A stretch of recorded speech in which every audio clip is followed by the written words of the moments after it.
अपने श्रेष्ठ सम्मान की स्मृति में स्थित रहो। तो वास्तव में देखा जाए, जब तक किसी कर्तव्य को लेकर हम गंभीर नहीं होते हैं, तब तक उस कर्तव्य के प्रति हमारी उसमें निष्ठा नहीं होती है। उसकी रफ्तार, उसके प्रति हम एक रुचि होनी चाहिए, वो कम होती है।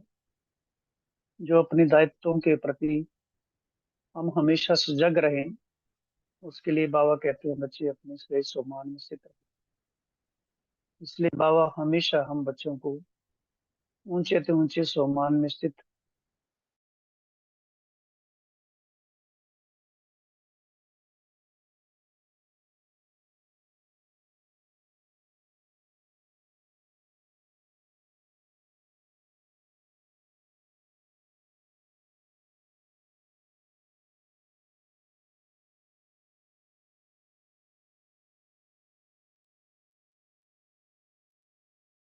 ओम शांति।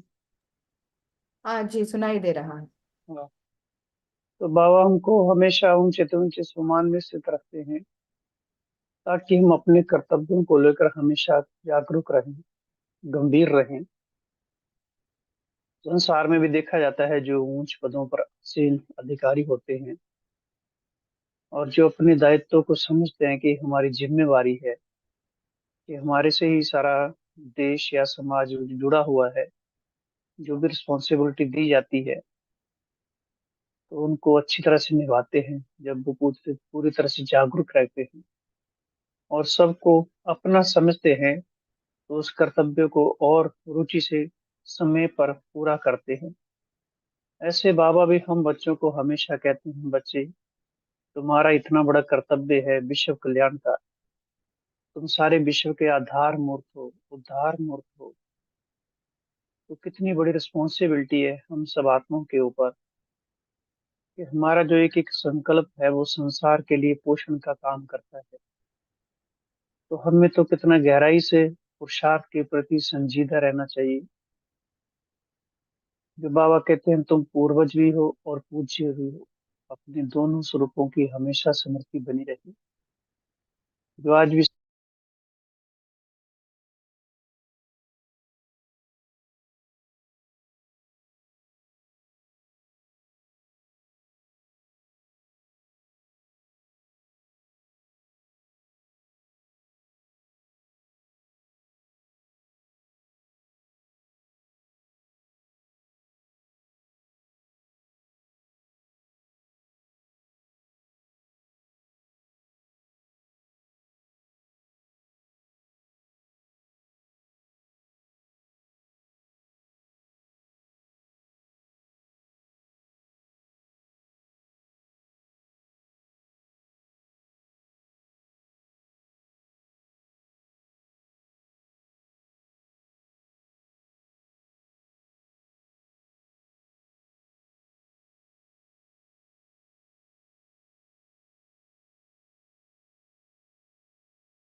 बार बार कट रहा, वहीं से कट रहा है, यहाँ से प्रॉब्लम है। आपके नेट में थोड़ा इश्यू है, आप वीडियो ऑफ करके भी अच्छा, बोल सकते। ओके ओके ओके, बिल्कुल ठीक है, ठीक है। ऑडियो तो ओके होगा। बस, हाँ, वीडियो स्टॉप कर देते हैं। आ रही है आवाज अभी? जी, आ रही है। ओके जी, ओके। तो बाबा कहते हैं, तुम बच्चे अपने श्रेष्ठ सम्मान की सीट पर सेट रहो हमेशा। तो हमें ये पुरुषार्थ की जो छोटी छोटी युक्तियां हैं, बाबा हमें सिखाते रहते हैं। और हम, हर ब्राह्मण यही चाहता है कि निरंतर हमारा पुरुषार्थ तीव्र गति से आगे बढ़ता रहे, और हम अच्छे अच्छे अनुभव न केवल स्वयं करें, बल्कि दूसरों को भी अनुभव कराएं। जो अनेक प्रकार के बंधनों में आत्माएं हैं, जंजीरों में जकड़ी हुई हैं, उनको भी हम मुक्त करें। तो इसके लिए बाबा स्वयं को हमें पहले मुक्त करने के लिए इतने शक्तिशाली ब्रह्मास्त्र के रूप में मुरली के महावाक्य हमारे सामने रखते हैं। तो आज के जो महावाक्य हैं, ये 1977 के 2 जून। तो उस समय ही देखिए, बाबा ने मुरली में आगे भी जिक्र किया हुआ है भारत जो है वो एक शक्ति का केंद्र है, जो वर्तमान परिदृश्य में हम सबको दृष्टिगोचर भी हो रहा है कि कैसे पूरे संसार की नजरें भारत पर है।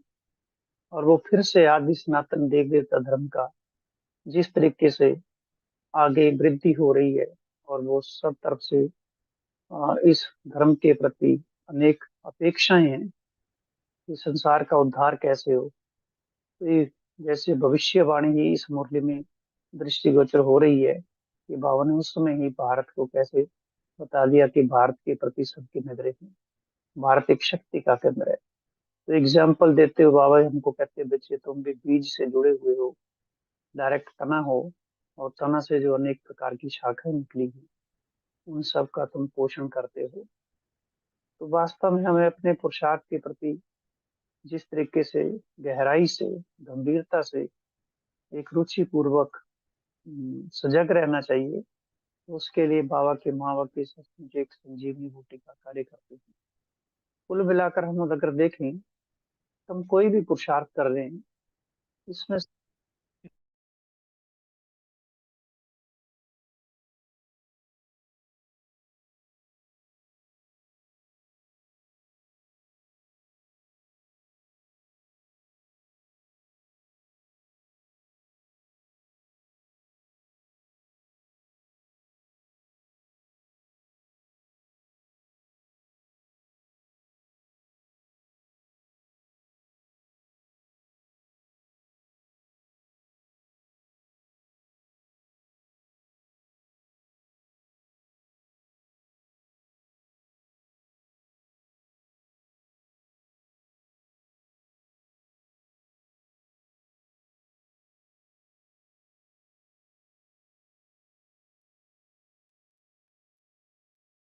मुख्य रूप से हमारे पास बाबा ने इतने शक्तिशाली हमको अस्त्र शस्त्र दिए हैं, और उसमें भी सबसे बड़ी पूंजी समय की पूंजी।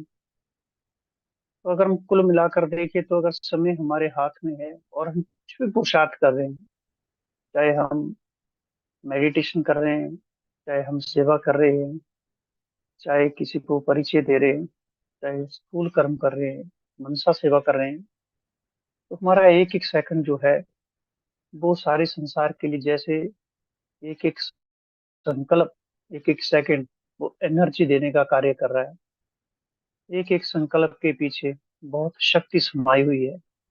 जब हमारा मन बुद्धि का लिंक उसके साथ जुड़ा हुआ है, सुप्रीम पावर हाउस से जुड़ा हुआ है, तो वो निरंतर जो शक्ति हमारे में आती है, चाहे वो मुरली पढ़ते या सेवा करते, अगर हमको स्मृति रहती है कि मैं ज्ञान किसका पढ़ रहा हूँ, ये एक प्रभु प्रसाद है जो मैं आत्मार्जित कर रही हूँ, तो जो वाइब्रेशन है वो वाइब्रेशन स्वतः ही दूसरों तक पहुंचते हैं। एक एक संकल्प में बहुत बड़ी अनेक प्रकार की शक्तियां समाई हुई हैं, और वो संकल्प हर आत्मा तक पहुंचता है। हमारी मनोवृत्ति कैसी है, सबके प्रति हमारा एटीट्यूड कैसा है, दृष्टिकोण कैसा है, वो तभी बदलता है जब हम स्वयं के प्रति रहम दिल, अपने प्रति कल्याण की वृत्ति रखते हैं कि नहीं, मुझे जो श्रीमत पर एक्यूरेट चलना है, स्वयं के कल्याण के लिए युक्तियां रची हैं, अमृत वेले से रात्रि तक जो भी हमारे पास समय रूपी खजाना है, ज्ञान का खजाना है, अनेक प्रकार के खजाने बाबा ने जो हमको दिए हैं, अगर हमें स्वयं उनको अपने जीवन में आत्मसात करने के लिए जागरूक रहते हैं और पूरी निष्ठा से लगे रहते हैं, तो हमारा सर्व पुरुषार्थ हो जाता है एकदम सहज स्वतः पुरुषार्थ। जो बाबा ने पीछे संडे के मूल्य में भी कहा कि तुम फरिश्ता हो, और फरिश्ता अर्थात जिसे वरदान, जो वरदानों से भरा हुआ है, जो दातापन है, हमेशा देने का कार्य करता रहता है, जिसके मन में सबके प्रति रहम की भावना है कि सबका मुझे कल्याण करना है। जैसे बाबा रहम दिल है, हम बच्चों के लिए ढेर सारी युक्तियां बताते रहते हैं। हर तरीके से किसी न किसी तरीके से बाबा चाहते हैं कि बच्चे मेरे संपन्न बन जाए, संपूर्ण बन जाए, पवित्र बन जाए, अपने लक्ष्य के प्रति अग्रसर रहे। तो देखा जाता है कि हम स्वयं को अगर बिजी रखते हैं तो अनेक प्रकार की समस्याओं से सहज ही छूट जाते हैं। शायद कल का स्लोगन भी यही था कि बेहद की साकाश देने की सेवा में बिजी रहो, तो समस्याएं अपने आप ही समाप्त हो जाएगी। और सच में देखा है, एक ही खजाने को अगर हम ले लें कि हमें सारा दिन ध्यान से स्वयं को भरपूर करने के लिए बिजी रखना है, तो हमने देखा वो ज्ञान हमें सब सब्जेक्ट में स्वतः ही संपन्नता की तरफ ले जाता है। ज्ञान का चिंतन करते करते योग भी हमारा सहज हो जाता है। और जहाँ सहज योग है, तो वो जीवन जो है मुस्कुराता हुआ है, खिलता हुआ है, मुस्कुराते हुए फूल की तरह है, जो दूसरों को भी सहज पुरुषार्थ के लिए प्रेरित करता है। और बाबा ने संडे को भी यही कहा था कि पुरुषार्थ ऐसा होना चाहिए जो हर कोई कह सके कि पुरुषार्थ करना हो तो उनके जैसा। तो वास्तव में ये जीवन तो बहुत सरल है, बहुत ऊंचा जीवन है, क्योंकि अनेक प्रकार के विभिन्न बाधाओं को दूर करने के लिए बाबा ने हमें इतना सशक्त बना दिया है। चुनौतियां जीवन में आती हैं, लेकिन बाबा हमें इतने शक्तिशाली सोमान की सीट पर विराजित कर देते हैं कि समस्याएं वो नीचे दब जाती हैं। जैसे बाबा कहते तुम बच्चे पूर्वज हो, पूज्य हो। तो अगर हमको ये स्मृति रहती है सचमुच में पूर्वज आत्मा हूँ, तो हमारा सबके प्रति जो स्नेह स्वतः ही जागृत रहता है। घर में बड़ा व्यक्ति होता है, जब तक उनका साया हमारे सिर पर होता है, पूर्वजों का साया पूरे परिवार के ऊपर जब तक होता है, तो वो परिवार निश्चिंत रहता है।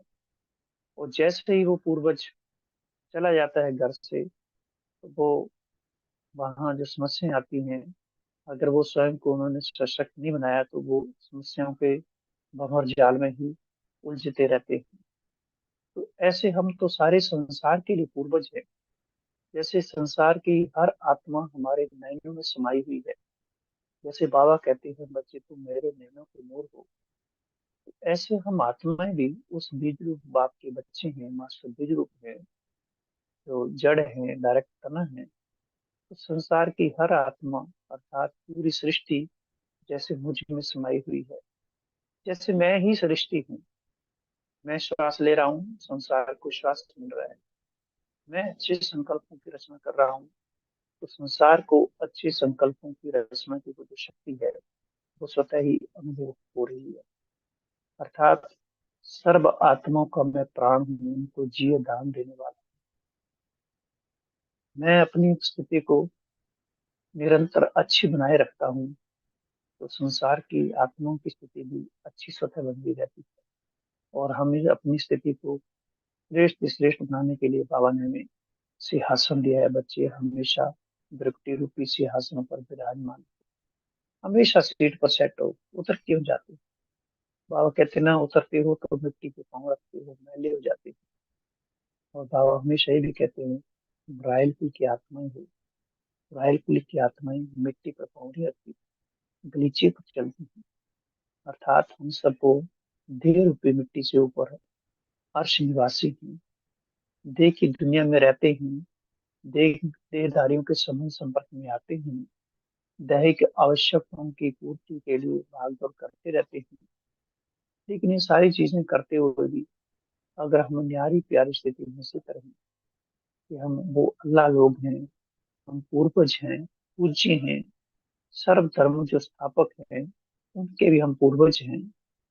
अगर ये हम अपने आप को इन समृद्धियों से सजाकर रखते हैं, श्रृंगारित रखते हैं, बिजी रखते हैं, तो निश्चित रूप से अनेक आत्माओं तक हमारे संकल्पों की ऊर्जा, संकल्पों की शक्ति, वो वाइब्रेशन उन तक पहुंचते हैं। बाबा कहते हैं ना तुम सारे संसार के लिए जो भी रीति रस्म है, रिवाज हैं, उनके हम आधार मूर्त हैं। अर्थात वो सबका निर्माण अभी हम कर रहे हैं, उनकी नींव अभी रखी जा रही है। जो कर्म, धर्म, कर्म, जो भी वृत्ति दृष्टि कृति है, चाल चलन है, तो वो सारी आत्माओं के ऊपर उसका प्रभाव हो रहा है, उसका असर पड़ रहा है। इसलिए बाबा कहते हैं बच्चे तुम स्नेह के सागर बनो, मास्टर स्नेह के सागर। वर्तमान में अगर देखा जाए, तो हर आत्मा को स्नेह की बहुत आवश्यकता है। कल भी बाबा ने संडे के मूल्य में कहा कि भले किसी में परसों नरसों के किसी में अवगुण भी है, तो तुम उनके बस ओरिजिनल स्वरूप को देखे थे, तो दाता के बच्चे देने वाले थे, लेने की अपेक्षा नहीं है। घर में कोई व्यक्ति कैसा भी होता है, अगर उसको कोई बीमारी है तो उसको शफा देने के लिए हम सब अग्रसर रहते हैं। ऐसे ही सारी दुनिया क्या है, बाबा कहते हैं रोगियों का घर बन गया हुआ, बीमार हो गई है। और तुम बच्चे सर्जन के बच्चे, रूहानी सर्जन के बच्चे हो, मास्टर रूहानी सर्जन हो। तो जो भी आत्माएं दुख दर्द पीड़ा से करा रही हैं, ये कोई बेगानी नहीं है, ये सब अपनी ही अपने घर की है। संसार की हर आत्मा जैसे हमारे अपने ही घर की, जैसे हमारे शरीर का हिस्सा होता है, उंगलियां हाथ से जुड़ी हुई हैं, ऐसे ही संसार की हर आत्मा हमारे से जुड़ी हुई। जैसे आज हम सवेरे एक संकल्प बहुत अच्छा आया था कि जैसे भगवान सारे संसार से प्यार करता है, ऐसे ही मैं आत्मा भी सारे संसार की आत्मा से प्यार करती हूँ। भगवान किसी आत्मा के प्रति ये नहीं सोचता है कि ये ऐसा है वैसा है, वो घृणा नहीं करता किसी। जैसे संसार में कहा जाता है, पाप से घृणा करो, पापियों से नहीं। ऐसे ही हमारे जीवन में, हमारी जीवन यात्रा में अनेक प्रकार की आत्माएं समन संपर्क में आती हैं। कोई कैसा है, कोई कैसा है। इन सब के प्रति हमारी शुभ भावना, शुभकामना, क्योंकि हम सब उद्धार करते हैं। और ये हम सबने प्रैक्टिकल में हमारे अपने दादियों के जीवन में देखा, ब्राह्मण परिवार की वरिष्ठ आत्माओं ने देखा कि कैसे इतने बड़े परिवार को समा कर चलना। अनेक वैरायटी सवार संस्कार वाली आत्माएं हैं, और उन सबके साथ मिलजुल कर चलना, उनको चलाना और स्नेह से आगे बढ़ाना, उनकी कमी कमजोरियों को नजरअंदाज करते हुए, युक्त युक्त उन्हें इशारा देते हुए आगे बढ़ाने के लिए उनको प्रेरित करना। ये सब सीखने वाली बातें हैं, क्योंकि हम कर्म क्षेत्र पर रहते हैं। तो कर्म क्षेत्र पर हमारा जीवन जो है, सबके लिए जैसे आईने की तरह कार्य करता है। हम क्या सोच रहे हैं, हम क्या बोल रहे हैं, ये हमारा चेहरा प्रदर्शित करता है। बाबा ने उस दिन भी कहा ना कि समझाने से भी आज तक कम समझते हैं, शायद 2 दिन पहले वरदान में था। लेकिन वो हमारे चरित्र को देखते हैं, चलन और चेहरे को देखते हैं। जो भी हमारे आंतरिक जगत में, मन में संकल्पों की हलचल है, वो स्पष्ट रूप से हमारे चेहरे पर प्रदर्शित होती है। या वो हमारी टोन कैसी है बोलने की, हम संबंध संपर्क में आते हुए उनके साथ कैसी व्यवहारिकता कर रहे हैं, स्नेह पर किसको सहयोग की आवश्यकता है, तो क्या हम उसको सहयोग दे रहे हैं, चाहे वो स्थूल है या सूक्ष्म है। इस तरीके से चाहे हम अपने बोल से सहयोग दे सकते हैं। तो ये सारी चीजें पूरा संसार देख रहा है, इसलिए बाबा कहते हैं तुम बच्चे बेहद की स्टेज पर हो। सारा स्टेज, सारा संसार हमको देख रहा है। स्टेज पर हीरो पार्टधारी को हम अपना जो हर एक्शन है हमारा, कैसे उसको सबके सामने रख रहे हैं। हर एक्शन हमारा सबके लिए जैसे प्रेरणा स्रोत है।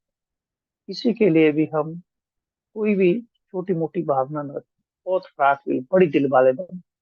आज भी मुरली में का नाम बिग हार्ट, बड़ी दिल वाले, लेकिन बड़े दिल वाले, छोटी मोटी बातें अभी वो तो बचपन के खेल है सारे। उन सब बातों से हम ऊपर उठ चुके हैं, इसलिए बाबा कहते हैं आश्रम से अपने सिंहासन पर बैठ के साक्षी दृष्टा होकर सारे संसार को साकार देने की सेवा है। पूर्वजों का दायित्व घर में क्या होता है, जो बुजुर्ग लोग होते हैं, तो केवल उनकी उपस्थिति मात्र से ही घर में शांति बनी रहती है। कोई समाज का उस घर की तरफ आंख उठाकर नहीं देखता है, क्योंकि पूर्वज जब तक घर में बैठा हुआ है तो घर के सारे लोग निश्चिंत रहते हैं। ऐसे ही हम सब आत्माएं जिनका स्वयं भगवान ने चयन किया है, हम वो ब्राह्मण आत्माएं हैं, सारे संसार के लिए पूर्वज आत्माएं, पूज्य आत्माएं। अगर हम देखें मंदिरों में जिनकी पूजा हो रही है और चेतन में हम हुए हैं, तो हमें अगर स्मृति रहती है, तो सचमुच वो प्रैक्टिकल में अनुभूति हमको इस समय होनी चाहिए।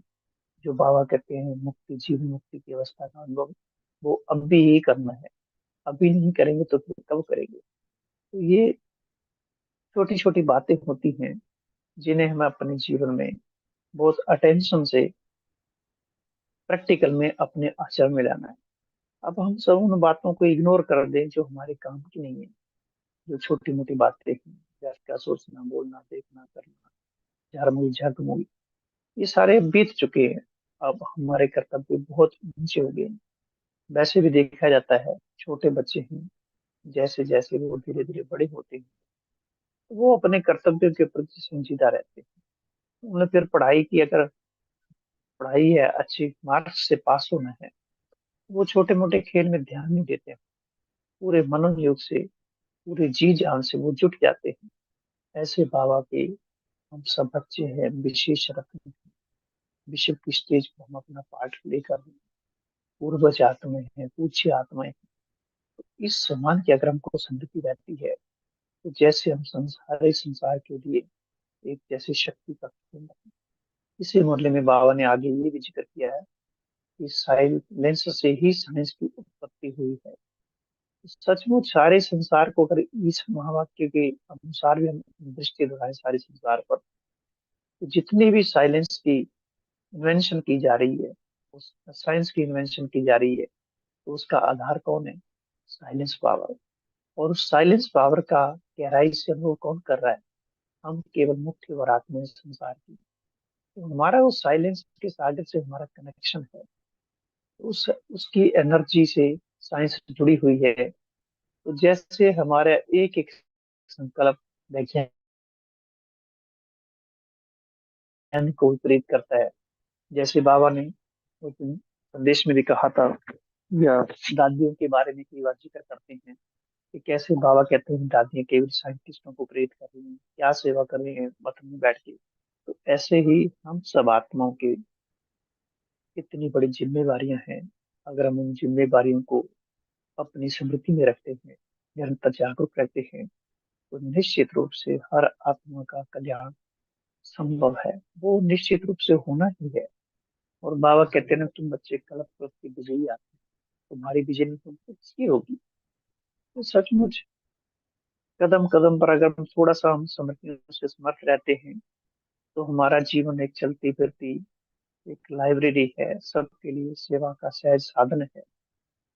तो हमें देखना है, जो भी धर्म की आत्माएं हैं, या जो भी आत्मा संबंध संपर्क में आती है, हम हमेशा अपने सीट पर सेट रहकर उनको स्नेह दें, सम्मान दें, सहयोग दें। क्योंकि हम दाता के बच्चे हैं, तो हमें हमेशा निरंतर देने की सेवा करते रहना। और उसकी भी विधियां निकालनी है हमको अलग अलग, साकार देने की सेवा। जैसे जो पर बताया कल स्लोगन था कि बेहद की साकाश से देने की सेवा में बिजी रहो तो समस्या सहज हो। हमको अपने आप ही कुछ आकाश की विधियां कुछ निकाल देनी चाहिए, 10-12 विधि। और हम कोई भी विधि निकालते हैं वो सब राइट होती है, क्योंकि हमारा कनेक्शन उससे जुड़ा हुआ है, उस सुप्रीम एनर्जी से जुड़ा हुआ है। तो वो एनर्जी स्वतः ही सारे संसार में जाती रहेगी।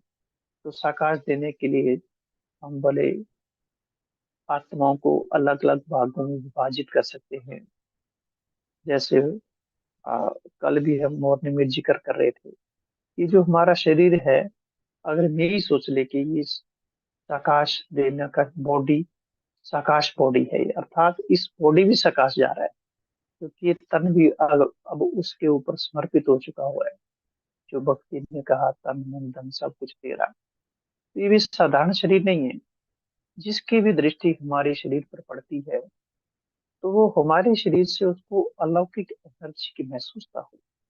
वो हमें देखकर जैसे अपने दुख दर्द भूल भूल जाए। क्योंकि ये जो आत्मा का ज्ञान, ये तो हमको है, सामने वालों को उतना गहराई से अनुभव नहीं। जैसे मंदिरों में भक्त आत्माएं जाती हैं, तो वो भी देवताओं के शरीर को देखती हैं, उनकी आत्मा तो दिखाई नहीं देती है। उनके शरीर को, उनके चेहरे को देख कर ही वह भक्त आत्माएं प्रसन्न हो जाती हैं, प्रफुल्लित हो जाती हैं। उनके जो मन की दशा है, एकदम खुशी से भरपूर हो जाती है। जैसे चित्त शांत हो जाता है, चित्त की वृत्तियां एकदम बदल जाती हैं। उनके सकारात्मक वो ऊर्जा का जो एहसास होता है, वो केवल मूर्ति को देखने के मात्र से हो रहा है। तो बाबा कहते, तुम तो बच्चे चैतन्य हो, तुम तो मेरे ठाकुर बच्चे हो। तो हम इतने इतने ऊंचे सुमान की समझ में अगर रहते हैं, तो सचमुच सेवा तो सहज है, सेवा का तो खुला भंडार है। चलते फिरते सेवा स्वतः और सहज होती जाएगी। सेवा करने के लिए मेहनत करने की जरूरत नहीं है, बल्कि सेवा स्वतः ही पीछे आती है। जैसे बताया, मंदिर में मूर्तियां भक्तों के पास नहीं जाती हैं, बल्कि भक्त मूर्तियों के पास आते हैं। तो ऐसे हम चैतन्य मूर्तियां हैं। तो सेवा हमारे पीछे आए, सेवा के लिए हमको भागना ना पड़े, अपने आप ही समय पर हमारे सामने जो सेवा के ऑफर है, और वो प्रैक्टिकल में देख रहे हैं। जो बाबा पहले कहा करते थे कि बच्चे तुमको इतनी इतनी सेवा मिलेगी, बनी बनाई स्टेज मिल जाएगी, और आजकल तो देखा जा रहा है कि सचमुच इतना बड़ा बेहद का यज्ञ है, बेहद का परिवार है। हर एक ब्राह्मण आत्मा कैसे एकदम सेवा के लिए पूरी तरह से तैयार हो चुकी है, चाहे वो नॉलेज के हिसाब से, मेडिटेशन के हिसाब से, या स्थूल सेवाओं के हिसाब से। हर आत्मा आगे दौड़ रही है। हर आत्मा एक तो से अपनी विशेषताओं को लिए सारे संसार की आत्माओं को वो लाभान्वित कर रही है। तो किसकी कृपा? ऊपर वाले की कृपा है। वो शिव बाबा भोलानाथ भंडारी है, जो हमको हमेशा अनेक दानों से भरपूर करता रहता है। तो ऐसी हम पूर्वज पूजनीय आत्माएं हैं, जिनके चरणों की पूजा, जिनके हर कर्म की पूजा, जिनके हर समय की पूजा हो रही है, खाने पीने से लेकर उठने बैठने चलने घूमने की। तो हम साधारण आत्मा नहीं है, वो महानता अगर हमको समृद्धि में रहती है, तो निश्चित रूप से हम हमेशा अपनी जो हम स्थिति चाहते हैं कि हम निरंतर योगी, सहज योगी, निरंतर सेवादारी, वो हमारी स्थिति बनी रहे। और ये हो जाती है, केवल थोड़ा सा अटेंशन रखने की बात है। जितना समय हम अटेंशन रखते हैं, तो हमारी स्थिति एकदम श्रेष्ठ रहती है। और थोड़ा सा हम किनारा करते, बाबा कहते हैं, रुस्तम से माया भी रुस्तम होकर लड़ती है। तो माया भी पीछे खड़ी रहती है। बाबा मुरली चलाते चलाते ये भी सुनाते हैं कि बच्चे माया भी मुरली सुन रही है। तो ऐसे अनेक प्रकार की जो विसंगतियां भी अभी भी हमारे अंदर हैं। ऐसा नहीं है कि अगर हम जितने साल से ज्ञान में चल रहे हैं, तो हम कंप्लीट एकदम अपनी चरम अवस्था पर पहुंच चुके हैं। अनेक जन्मों के मायावी संस्कार, मायावी वृत्तियां, वो अंदर सूक्ष्म रूप से अभी भी अंदर में है।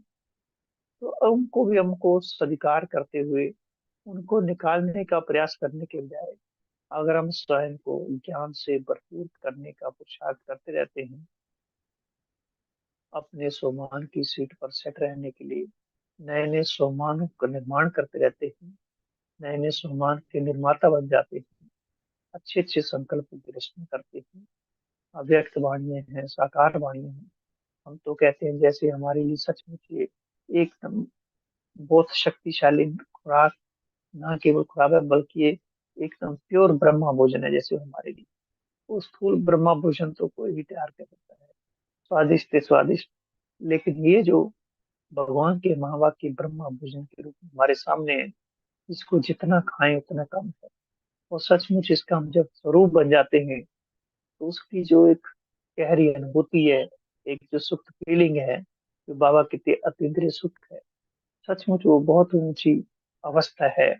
कि कैसे इस आत्मा जो शरीर से बिल्कुल अलग होने का एहसास करती है। कई बार हमने देखा, ये ज्ञान पढ़ते पढ़ते हम शरीर की सुख दुख भूल जाते हैं, बॉडी से डिटैच कर देते हैं ज्ञान।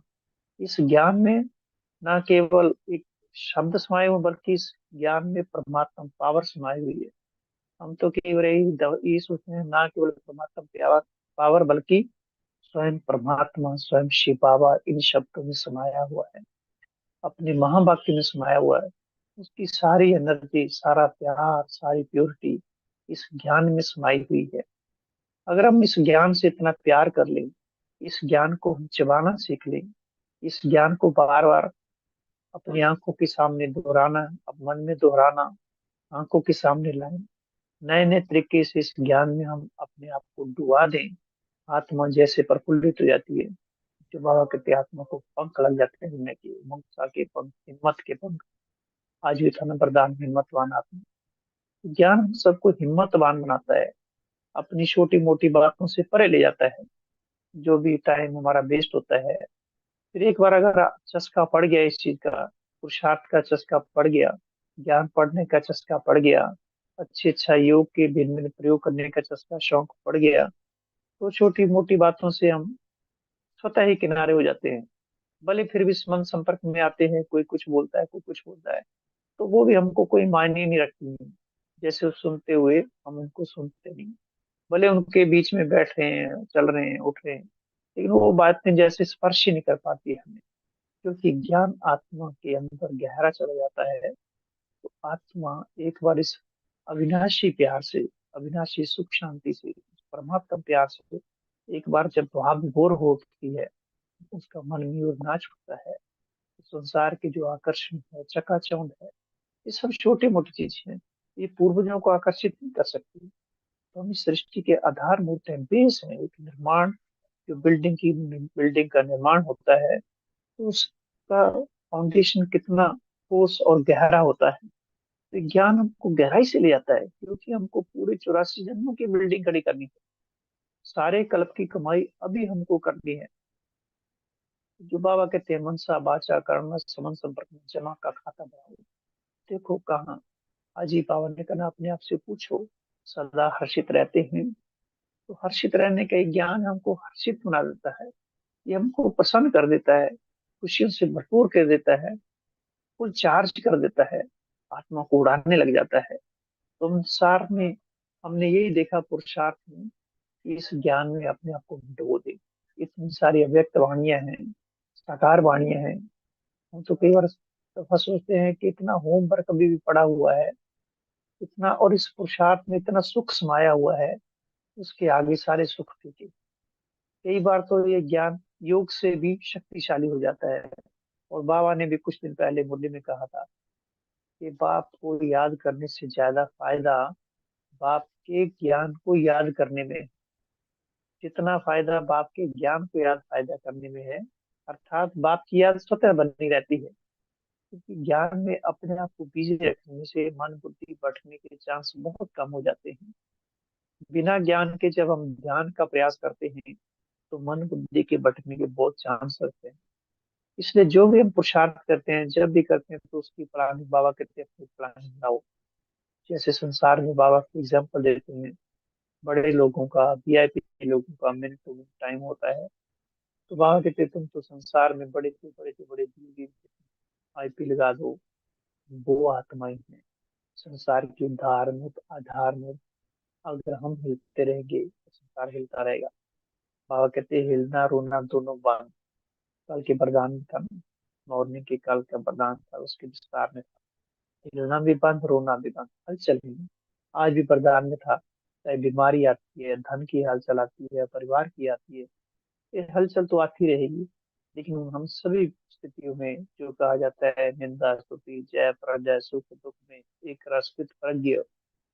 तो बाबा तो हमको पहले से सचेत करते रहते हैं कि बच्चे, ये तो जीवन में चीजें आएंगी आएंगी, लेकिन इनसे हमको घबराना नहीं है, क्योंकि तुम कल पल के विजेता हो। तुम्हारे सिर पर स्वयं भगवान का साया है, उसका वरदान हस्त तुम्हारे ऊपर, तुम्हारी विजय हुई पड़ी है। छोटी मोटी बातें आती हैं, साइड से समझ के हमको किनारे करते, साइड से इनमें हम रुक नहीं जाते हैं। जितने भी हमको स्थान देखने होते हैं, तो हम अपनी यात्रा जारी रखते हैं। उसी तरह से इस पुरुषार्थ के मार्ग में भी अनेक प्रकार के सीन आते हैं, चाहे वो स्वयं के संस्कारों के सीन कहिए, स्वयं की बीमारियों के कहिए, या लौकिक परिजन, अलौकिक परिवार, कई तरह की बातें आती रहती हैं। लेकिन सबको देखते हुए भी, समाते हुए, जैसे बुजुर्ग लोग होते हैं, पूर्वज हैं, घर में हर बात को संभाल लेते हैं, हर बताते नहीं, क्योंकि परिवार है। उसी तरह हम बेहद परिवार के भांति हैं। तो हम सबके ऊपर बेहद की जिम्मेवारी है। कोई भी छोटी मोटी कहीं भी बात होती है, तो उसको हमको समाना सीखना है। हमने देखा है, इतने बड़े परिवार में कुछ ना कुछ होता रहता है, लेकिन हम कहीं उसका जिक्र ना करें। अगर हम जिक्र करते हैं, चर्चा करते हैं, तो हम स्वयं ही अपने पुरुषार्थ में बाधक बन जाते हैं। नेगेटिव एनर्जी स्वयं ही हम भरना चालू कर देते हैं। इसलिए स्वयं को हमें देखना है। इन सब छोटी मोटी बातों में अब टाइम वेस्ट करने का, वो हमारा वो जी बचपन से इतनी बीत गया। अब बाबा के तो हम बड़े से बड़े बान परस्ती, बान परस्ती अर्थात वाणी से परे होने वाले, जितना हो सके हम अपनी एनर्जी को सेफ रखें। क्योंकि अभी सबको उड़ान भरनी है, न केवल स्वयं को बल्कि सर्व आत्माओं को भी साथ ले जाना है। तो सारे दिन में जितना हम प्रैक्टिस करें, कुछ योग की प्रैक्टिस, अशरीरीपन का अभ्यास करें, आजीवन का देही अभिमान, तो जितना हम अशरीर बनने का अभ्यास करते हैं, बॉडी लेस्टेज का अभ्यास करते हैं, इस संसार की सब चीजों से अनासक्त हो जाते हैं। कोई भी आसक्ति हमको खींचती नहीं है। ये तो छोटी छोटी बातों में हमारा जो टाइम है अमूल्य, जो पावत है, एक एक सेकंड वर्षों के समान है। और सच में जब साक्षी होकर देखते हैं, और टाइम जब देखते हैं कि इतना टाइम हमारा चला जाता है, तो पश्चाताप जो अंदर है ना, वो पीड़ा स्वतः अनुभव होने लगती है। तो हम देखिए कहीं हमको अंत में पश्चाताप कि वो आंसू ना बहाना पड़े, अर्थात हम बाई इज्जत अर्थात पास की दौलत जो हमको सलामी ना भरनी पड़े, बल्कि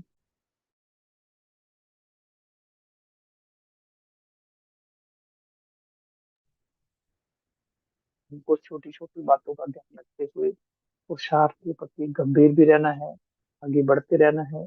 अपने एक सम्मान के लिए स्वयं को स्वयं ही तैयार करनी है।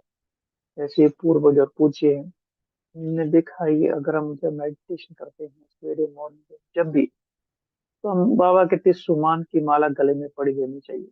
अर्थात एक एक सुमान पर हम चिंतन करें।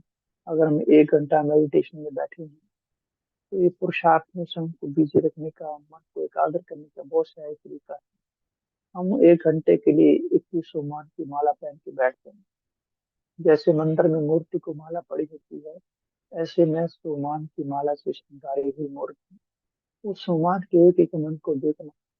मैं पूर्व आत्मा हूँ, पूज्य आत्मा हूँ, मैं आत्मा हूँ, देव आत्मा हूँ, मैं लाइट हाउस माइट हाउस हूँ, सुदर्शन चक्रधारी हूँ। और साथ साथ में थोड़ी सी अनुभूति करनी, उसका एक विजन क्रिएट करना है।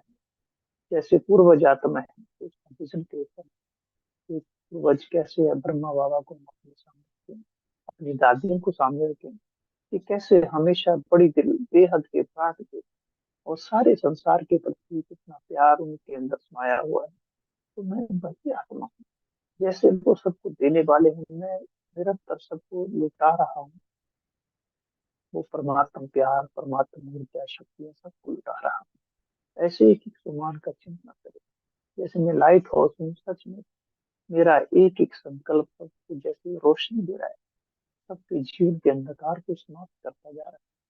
संसार की हर आत्मा जैसे रोशनी होती है, उनके जीवन के सारे दुख दर्द रूपी अंधकार समाप्त होते हैं।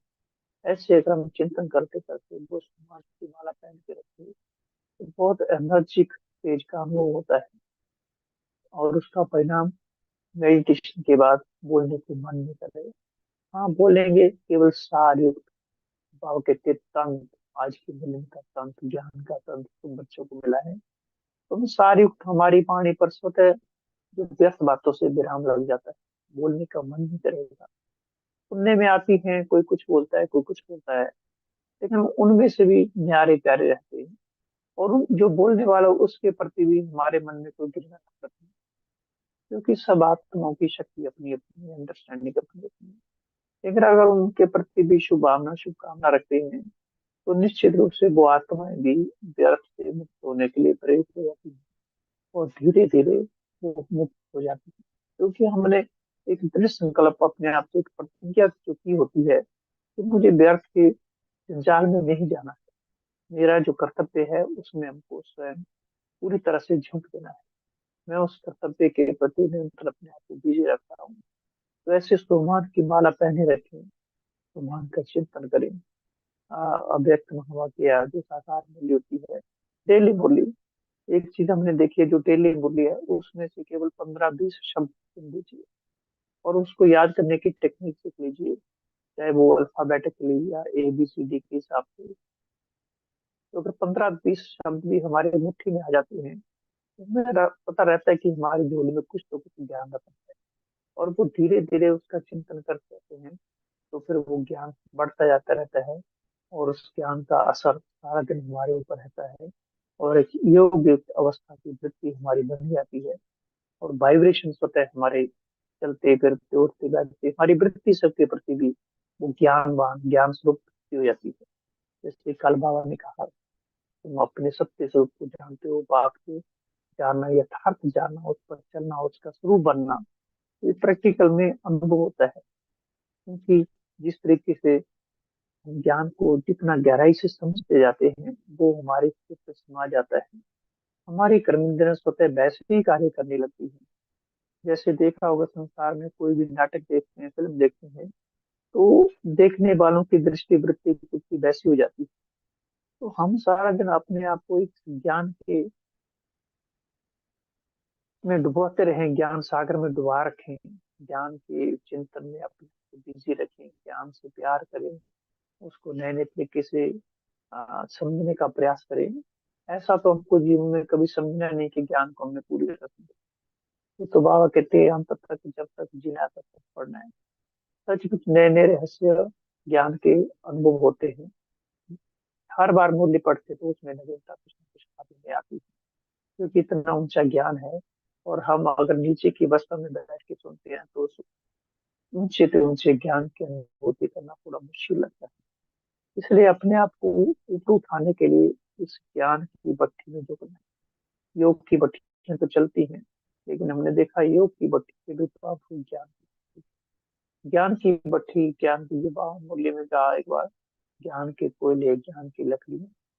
अगर बिना कोयले लकड़ियों के हम योग अग्नि जलाना चाहे काम लगी, तो जितनी हम ज्ञान की लकड़ियां अर्थात ज्ञान के संकल्प हमारी जलती रहें, उतना ही योग की ज्वाला जलती रहेगी। जो विक्रम विनाश अर्थात हमारा विकर्मों के प्रति या बुराइयों के प्रति, नेगेटिव के प्रति वो संकल्प ही नहीं उठेगा, क्योंकि हमने अपने आप को इतना मजबूत बना दिया है, समर्थ संकल्पों से परिपूर्ण कर दिया है, कि अब वो नेगेटिव जैसे हमारे है ही नहीं। जैसे बाबा के तो मर्जी बात है, हम जैसे पुराने जीवन से हमारी मृत्यु हो चुकी है, इसलिए कई बार बाबा कहते तुम ले आते हो, मौत मांगने के लिए आए हो। भगवान महाकालों के काल महाकाल को बुलाते किसी मौत के लिए। तो सचमुच अगर वो मर्जीवा अवस्था की स्मृति में हम रहते हैं, तो पुरानी दुनिया का कोई भी असर हम आत्माओं के ऊपर नहीं पड़ता है, बल्कि हम आत्माओं का असर सारी दुनिया के ऊपर पड़ेगा। तो ऐसे अगर हम ऊंचे से ऊंचे स्मृति अपने पूर्वजों पूज्यपन की रखते हैं, तो अपने श्रेष्ठ मान की प्रति निश्चित रहते हैं, तो हमारे पुरुषार्थ में नवीनता आती है। पुरुषार्थ की वजह से आगे बढ़ता है, और एक मन को जो एक सेटिस्फेक्शन अर्थात एक अंदर सुख की अनुभूति होती है, उसका तो स्वाद ही अपना है। चलिए, ओम शांति।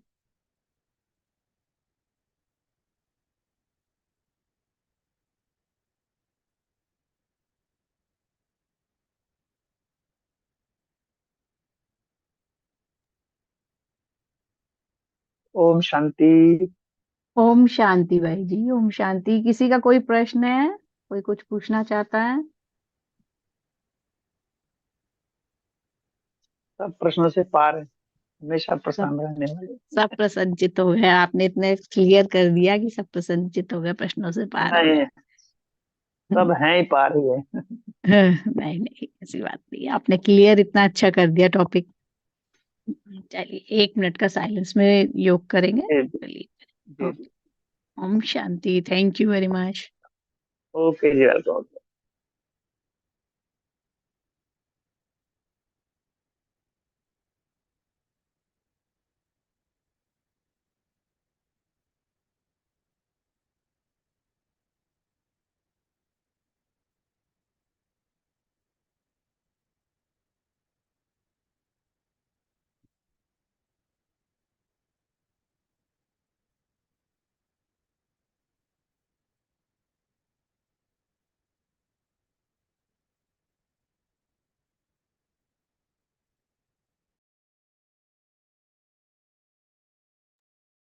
ओम शांति।